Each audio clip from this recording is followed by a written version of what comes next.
Hello. I'm doing several videos about the conflicts that are going on between the Ger and the Noahide groups. These are non-Jews who are getting involved in Torah and remaining non-Jews rather than converting, and trying to grasp what it is that they're doing, who they are, what they should be doing. Um, there's difference of opinions that always exist in Torah anywhere you go. Now, I have the opportunity to sit in as a non-Jew, to sit in on to attend normative Jewish classes.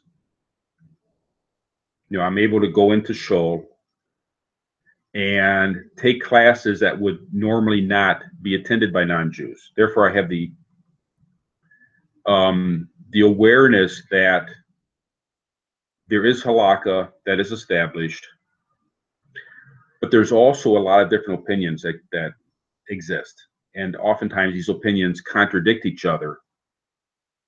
And somehow within Torah Judaism, they're able to grasp the different dynamics that are going on. And it's okay to have ideas that contradict each other. People still go with their normal life according to what they understand to be the proper halakha, the proper teaching, but at the same time understand there's other ideas that can take a person in a totally different direction. And there's different communities within Judaism that handle issues in different ways. And that's okay. It's okay. When it comes to the non-Jew who's getting involved, this is, first of all, it's an area that has not been studied out clearly for many hundreds of years, even thousands of years. It hasn't been a normal area within Torah Judaism what to do with the non-Jew. And there are within what does exist of the literature, which has always been, it's been theoretical up until the present time. For a long time, it's all been theoretical. There's different ideas about what can be done. So as the Noahide movement, as non-Jews are getting involved, they're coming across these different ideas. And the rabbis who are working with the non-Jews are finding different opinions within the traditional text.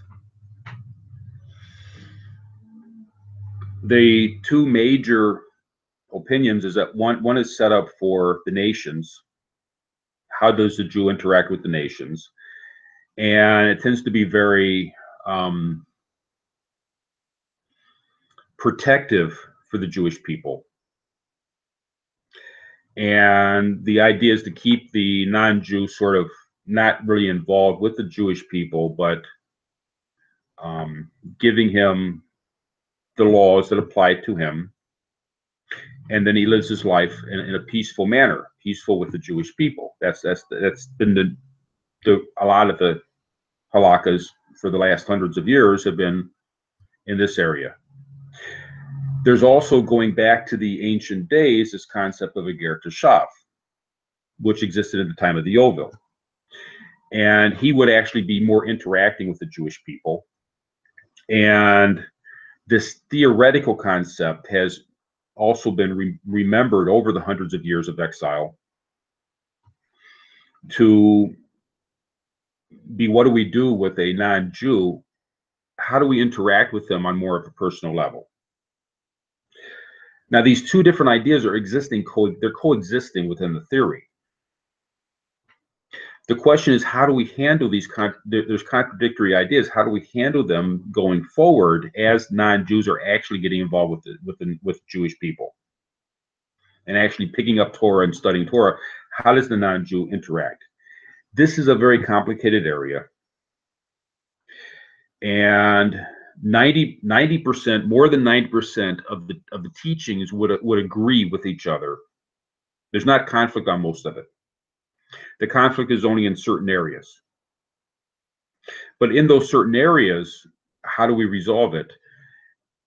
What's happening is a feeling of urgency to come up with answers. people think, well, we have to know what to do today. And there's a forgetting that this has been going on for many hundreds of years, even thousands of years of trying to figure this out, that we're not going to have the answers today. We have to think it through in a calm manner. That's the way Torah should operate. You struggle with it, and maybe even get emotional while sitting down at the table going over the text. But afterwards, we have to realize it's not urgent that we have to take these arguments into ourselves and wind up hating the other person because they think otherwise. That's how we need to be able to learn. We need to be able to learn how to have these arguments for the sake of heaven, that afterwards we're not at odds with each other. Instead of being like the arguments of Korach, who winds up hating the other person afterwards. And we have to understand that the urgency, I mean, 90%, our normal life experience, like how do we interact in business and that, there's no arguments about. The halakkas in business and that are pretty much straight out of the Shulchan Aruch, how we should behave. There's no arguments in that area. The arguments is only in areas that are really not that important. And we need to realize it's not that important about, let's say, whether or not a non-Jew would say Kiddush on Shabbos. It's not that important. And it's not that important, the question of whether or not a non-Jew can put a mezuzah on his door. Some non-Jews want to put mezuzahs on their door. And others don't want to put mezuzahs on their door. And it's nothing to fight over. You know, there's a book that came out, The Guide to the Noahide, first and second edition. And there they say it's okay to put a mezuzah on the door, as long as he puts a sign next to it saying, oh, by the way, I'm not a Jew. Because you don't want the people to think there's a Jew inside the building who is getting takeout from McDonald's or something. So you put a sign up saying, I'm not a Jew, and it's okay to put a mezuzah up. That would be one opinion. And other people say it's forbidden to put a mezuzah up.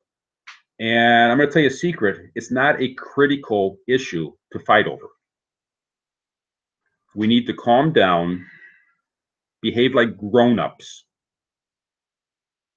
and carry on discussing things in a rational manner, as has been the tradition for thousands of years, to be rational, have the head above the heart, and not to be fighting with each other after the Torah study. Thank you.